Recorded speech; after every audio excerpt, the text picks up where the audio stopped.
Chapter 11, The Invisible Girl, by Mary Wollstonecraft Shelley.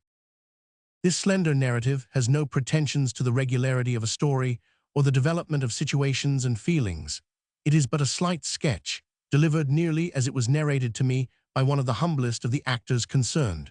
Nor will I spin out a circumstance interesting principally from its singularity and truth, but narrate, as concisely as I can, how I was surprised on visiting what seemed a ruined tower, crowning a bleak promontory overhanging the sea that flows between Wales and Ireland, to find that though the exterior preserved all the savage rudeness that betokened many a war with the elements, the interior was fitted up somewhat in the guise of a summer house, for it was too small to deserve any other name. It consisted but of the ground floor, which served as an entrance, and one room above, which was reached by a staircase made out of the thickness of the wall. This chamber was floored and carpeted, decorated with elegant furniture, and above all, to attract the attention and excite curiosity, there hung over the chimney-piece, for to preserve the apartment from damp, a fireplace had been built evidently since it had assumed a guise so dissimilar to the object of its construction, a picture simply painted in watercolors, which deemed more than any part of the adornments of the room to be at war with the rudeness of the building, the solitude in which it was placed, and the desolation of the surrounding scenery. This drawing represented a lovely girl in the very pride and bloom of youth. Her dress was simple, in the fashion of the beginning of the 18th century. Her countenance was embellished by a look of mingled innocence and intelligence, to which was added the imprint of serenity of soul and natural cheerfulness. She was reading one of those folio romances which have so long been the delight of the enthusiastic and young.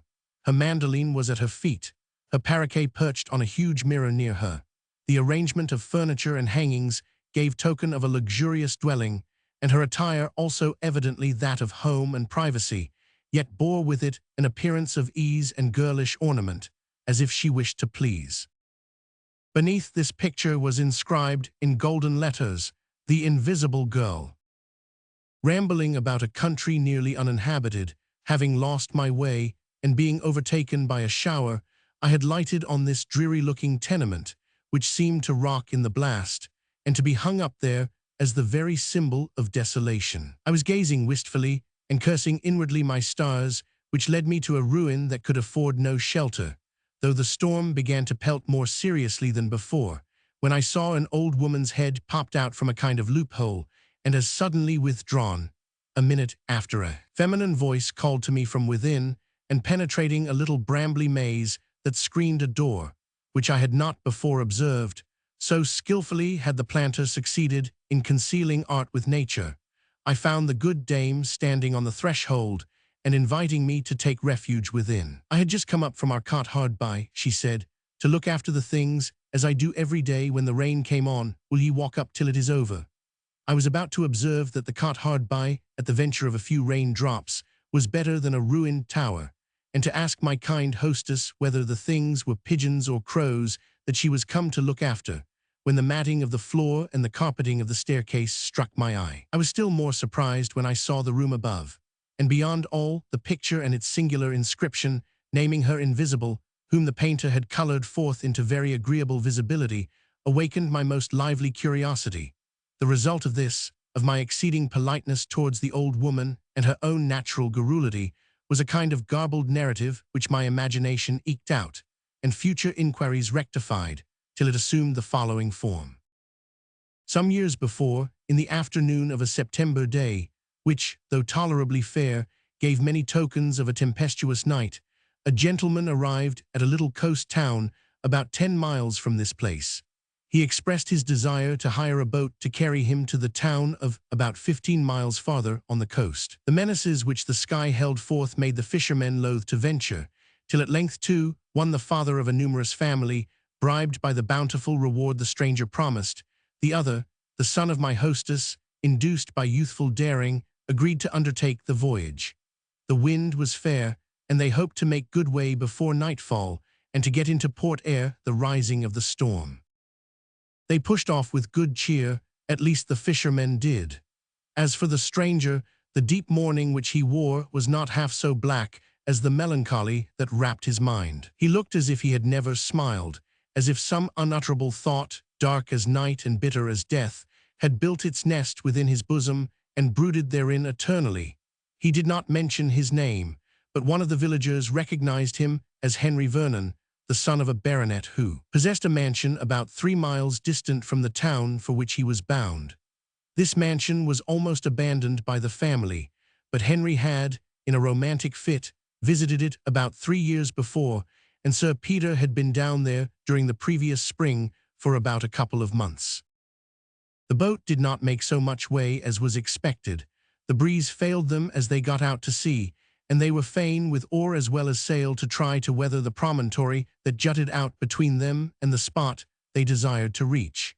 They were yet far distant when the shifting wind began to exert its strength, and to blow with violent though unequal blasts. Night came on pitchy dark, and the howling waves rose and broke with frightful violence, menacing to overwhelm the tiny bark that dared resist their fury.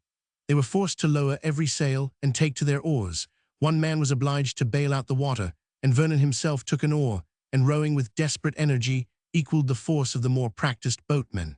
There had been much talk between the sailors before the tempest came on. Now, except a brief command, all was silent. One thought of his wife and children, and silently cursed the caprice of the stranger that endangered in its effects not only his life but their welfare. The other feared less, for he was a daring lad, but he worked hard and had no time for speech, while Vernon, bitterly regretting the thoughtlessness which had made him cause others to share a peril unimportant as far as he himself was concerned, now tried to cheer them with a voice full of animation and courage, and now pulled yet more strongly at the oar he held. The only person who did not seem wholly intent on the work he was about was the man who bailed.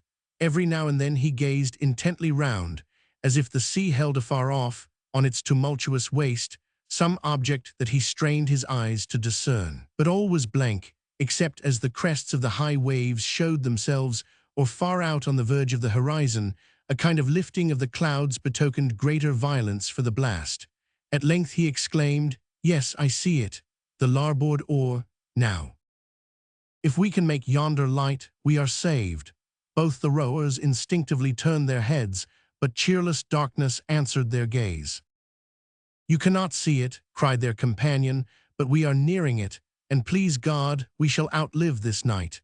Soon he took the oar from Vernon's hand, who, quite exhausted, was failing in his strokes. He rose and looked for the beacon which promised them safety. It glimmered with so faint a ray that now he said, "I see it," and again, "It is nothing." Still, as they made way, it dawned upon his sight, growing more steady and distinct as it beamed across the lurid waters, which themselves became smoother, so that safety seemed to arise from the bosom of the ocean under the influence of that flickering gleam. "What beacon is it that helps us at our need?" asked Vernon, as the men, now able to manage their oars with greater ease, found breath to answer his question. "A fairy one, I believe," replied the elder sailor, "yet no less a true.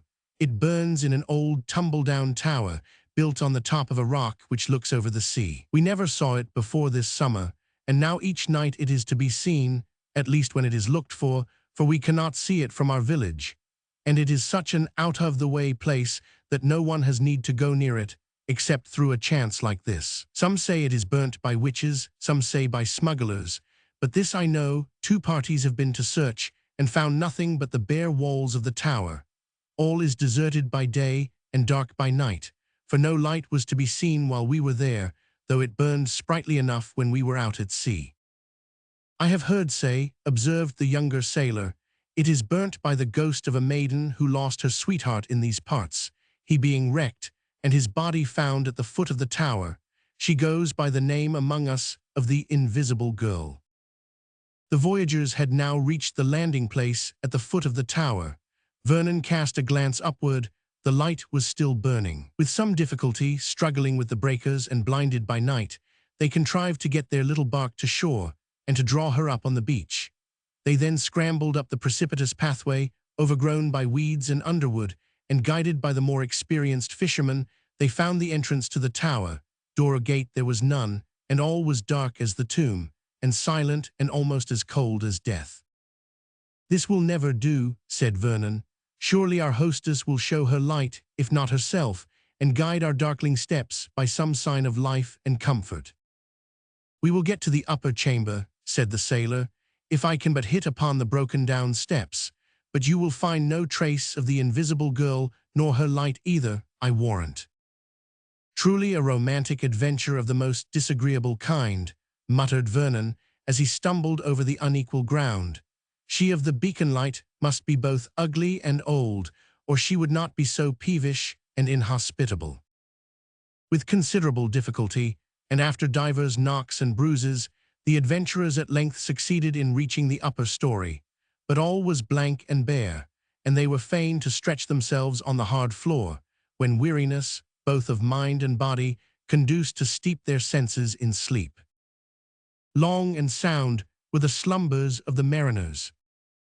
Vernon but forgot himself for an hour, then throwing off drowsiness, and finding his rough couch uncongenial to repose, he got up and placed himself at the hole that served for a window, for glass there was none, and there being not even a rough bench, he leant his back against the embrasure as the only rest he could find. He had forgotten his danger, the mysterious beacon, and its invisible guardian. His thoughts were occupied on the horrors of his own fate and the unspeakable wretchedness that sat like a nightmare on his heart. It would require a good-sized volume to relate the causes which had changed the once happy Vernon into the most woeful mourner that ever clung to the outer trappings of grief, as slight though cherished symbols of the wretchedness within. Henry was the only child of Sir Peter Vernon, and as much spoiled by his father's idolatry as the old baronet's violent and tyrannical temper would permit. A young orphan was educated in his father's house, who in the same way was treated with generosity and kindness, and yet who lived in deep awe of Sir Peter's authority, who was a widower, and these two children were all he had to exert his power over, or to whom to extend his affection. Rosina was a cheerful-tempered girl, a little timid, and careful to avoid displeasing her protector, but so docile, so kind-hearted, and so affectionate that she felt even less than Henry the discordant spirit of his parent. It is a tale often told. They were playmates and companions in childhood and lovers in after days.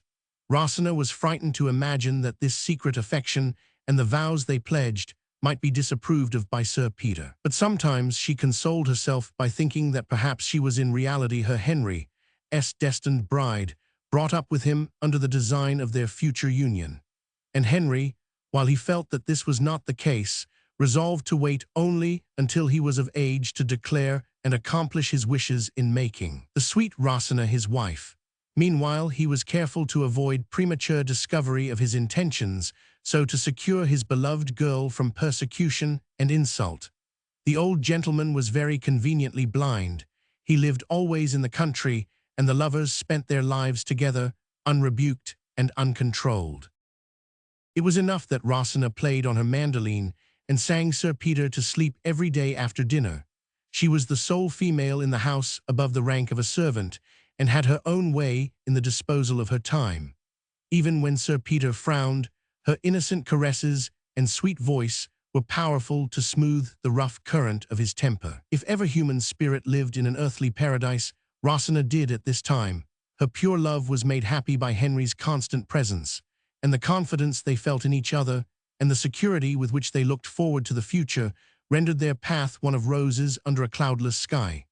Sir Peter was the slight drawback that only rendered their tête-à-tête more delightful, and gave value to the sympathy they each bestowed on the other. All at once an ominous personage made its appearance in Vernon Place, in the shape of a widow sister of Sir Peter, who, having succeeded in killing her husband and children with the effects of her vile temper, came, like a harpy, greedy for new prey, under her brother's roof. She too soon detected the attachment of the unsuspicious pair. She made all speed to impart her discovery to her brother, and at once to restrain and inflame his rage. Through her contrivance, Henry was suddenly dispatched on his travels abroad, that the coast might be clear for the persecution of Rosina, and then the richest of the lovely girl's many admirers, whom, under Sir Peter's single reign, she was allowed, nay, almost commanded, to dismiss, so desirous was he of keeping her for his own comfort, was selected, and she was ordered to marry him. The scenes of violence to which she was now exposed, the bitter taunts of the odious Mrs. Bainbridge, and the reckless fury of Sir Peter, were the more frightful and overwhelming from their novelty. To all, she could only oppose a silent, tearful, but immutable steadiness of purpose. No threats, no rage could extort from her more than a touching prayer that they would not hate her, because she could not obey. "There must be something we don't see under all this," said Mrs. Bainbridge. "Take my word for it, brother, she corresponds secretly with Henry. Let us take her down to your seat in Wales, where she will have no pensioned beggars to assist her, and we shall see if her spirit be not bent to our purpose." Sir Peter consented, and they all three took up their abode in the solitary and dreary-looking house before alluded to as belonging to the family. Here poor Rosina's sufferings grew intolerable. Before, surrounded by well-known scenes, and in perpetual intercourse with kind and familiar faces, she had not despaired in the end of conquering by her patience the cruelty of her persecutors. Nor had she written to Henry, for his name had not been mentioned by his relatives, nor their attachment alluded to, and she felt an instinctive wish to escape the dangers about her without his being annoyed, or the sacred secret of her love being laid bare, and wronged by the vulgar abuse of his aunt or the bitter curses of his father. But when she was taken to Wales and made a prisoner in her apartment, when the flinty mountains about her seemed feebly to imitate the stony hearts she had to deal with, her courage began to fail. The only attendant permitted to approach her was Mrs. Bainbridge's maid, and under the tutelage of her fiend-like mistress, this woman was used as a decoy to entice the poor prisoner into confidence, and then to be betrayed.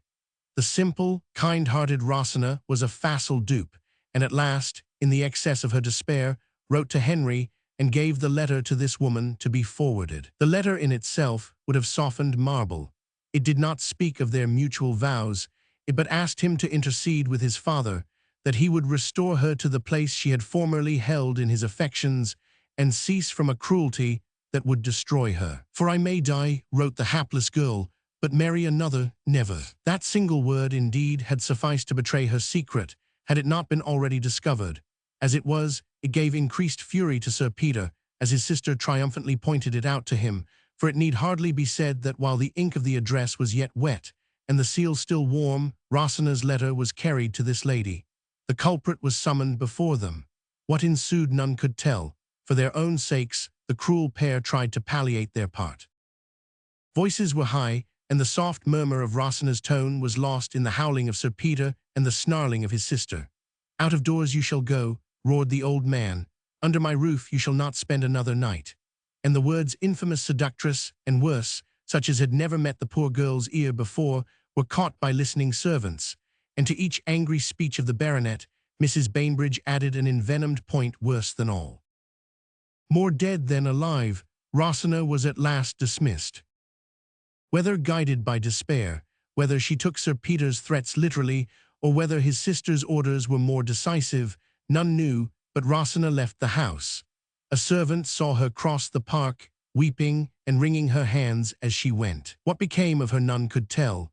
Her disappearance was not disclosed to Sir Peter till the following day, and then he showed by his anxiety to trace her steps and to find her, that his words had been but idle threats. The truth was that though Sir Peter went to frightful lengths to prevent the marriage of the heir of his house with the portionless orphan, the object of his charity, yet in his heart he loved Rosina, and half his violence to her rose from anger at himself for treating her so ill. Now remorse began to sting him, as messenger after messenger came back without tidings of his victim. He dared not confess his worst fears to himself, and when his inhuman sister, trying to harden her conscience by angry words, cried, "The vile hussy has too surely made away with herself out of revenge to us," an oath the most tremendous, and a look sufficient to make even her tremble, commanded her silence. Her conjecture, however, appeared too true.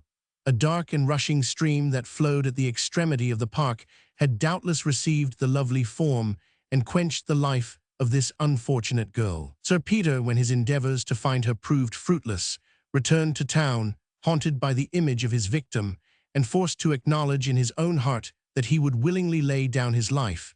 Could he see her again, even though it were as the bride of his son, before whose questioning he quailed like the veriest coward? For when Henry was told of the death of Rosina, he suddenly returned from abroad to ask the cause, to visit her grave, and mourn her loss in the groves and valleys which had been the scenes of their mutual happiness. He made 1,000 inquiries, and an ominous silence alone replied. Growing more earnest and more anxious, at length he drew from servants and dependents, and his odious aunt herself, the whole dreadful truth. From that moment despair struck his heart, and misery named him her own. He fled from his father's presence, and the recollection that one whom he ought to revere was guilty of so dark a crime haunted him, as of old the Eumenides tormented the souls of men given up to their torturings. His only wish, was to visit Wales, and to learn if any new discovery had been made, and whether it were possible to recover the mortal remains of the lost Rosina, so to satisfy the unquiet longings of his miserable heart. On this expedition was he bound when he made his appearance at the village before named. And now, in the deserted tower, his thoughts were busy with images of despair and death, and what his beloved one had suffered before her gentle nature had been goaded to such a deed of woe. While immersed in gloomy reverie, to which the monotonous roaring of the sea made fit accompaniment, hours flew on, and Vernon was at last aware that the light of morning was creeping from out its eastern retreat, and dawning over the wild ocean, which still broke in furious tumult on the rocky beach.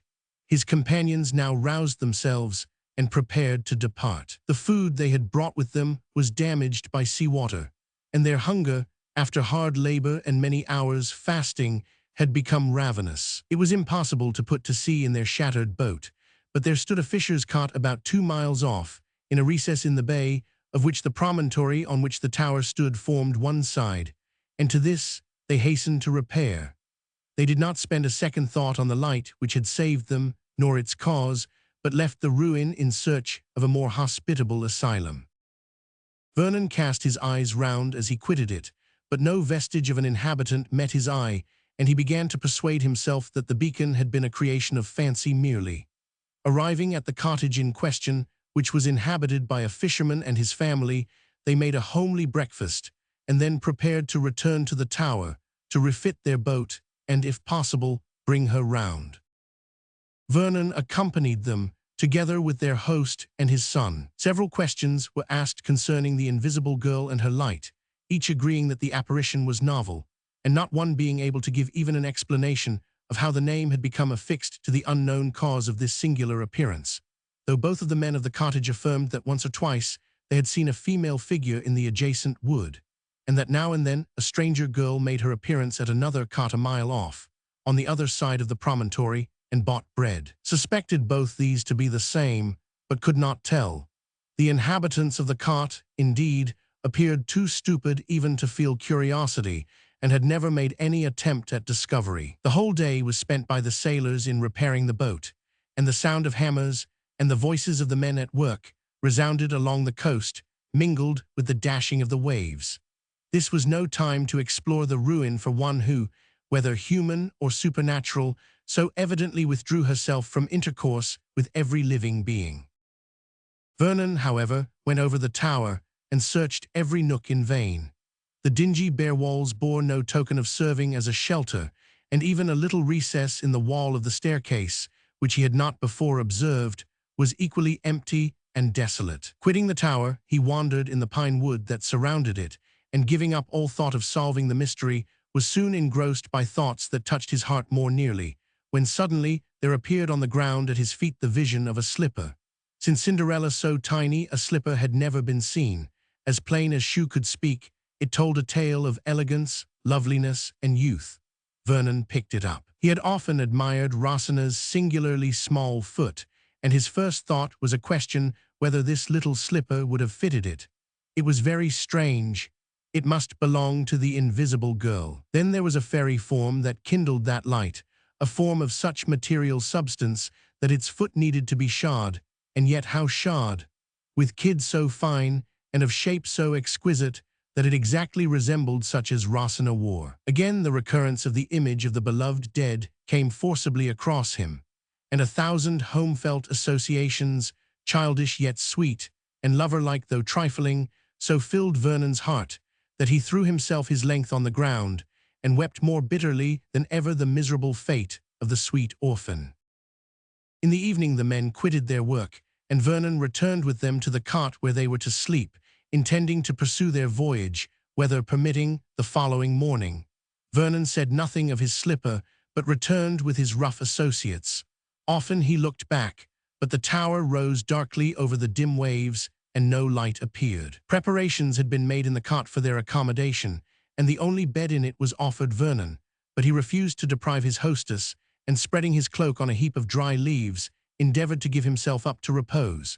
He slept for some hours, and when he awoke, all was still, save that the hard breathing of the sleepers in the same room with him interrupted the silence. He rose, and going to the window, looked out over the now placid sea towards the mystic tower. The light was burning there, sending its slender rays across the waves. Congratulating himself on a circumstance he had not anticipated, Vernon softly left the cottage, and wrapping his cloak round him, walked with a swift pace round the bay towards the tower.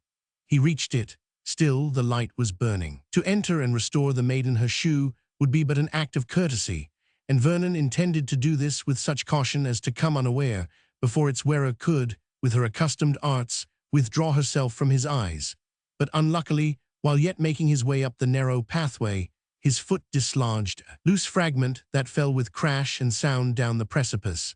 He sprung forward on this, to retrieve by speed the advantage he had lost by this unlucky accident.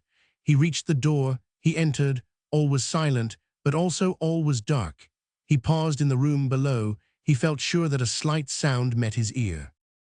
He ascended the steps, and entered the upper chamber, but blank obscurity met his penetrating gaze. The starless night admitted not even a twilight glimmer through the only aperture.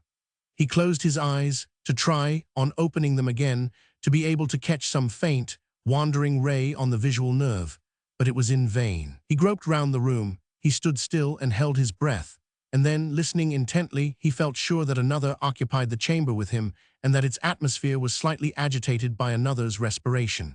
He remembered the recess in the staircase, but before he approached it he spoke. He hesitated a moment what to say. "I must believe," he said, "that misfortune alone can cause your seclusion, and if the assistance of a man, of a gentleman." An exclamation interrupted him. A voice from the grave spoke his name. The accents of Rosina syllabled, "Henry, is it indeed Henry whom I hear?" He rushed forward, directed by the sound, and clasped in his arms the living form of his own lamented girl. His own invisible girl he called her, for even yet, as he felt her heart beat near his, and as he entwined her waist with his arm, supporting her, as she almost sank to the ground with agitation, he could not see her, and, as her sobs prevented her speech, no sense, but the instinctive one that filled his heart with tumultuous gladness, told him that the slender, wasted form he pressed so fondly was the living shadow of the Hebe beauty he had adored. The morning saw this pair thus strangely restored to each other on the tranquil sea, sailing with a fair wind for 50, whence they were to proceed to Sir Peter's seat, which 3 months before Rosina had quitted in such agony and terror. The morning light dispelled the shadows that had veiled her, and disclosed the fair person of the invisible girl.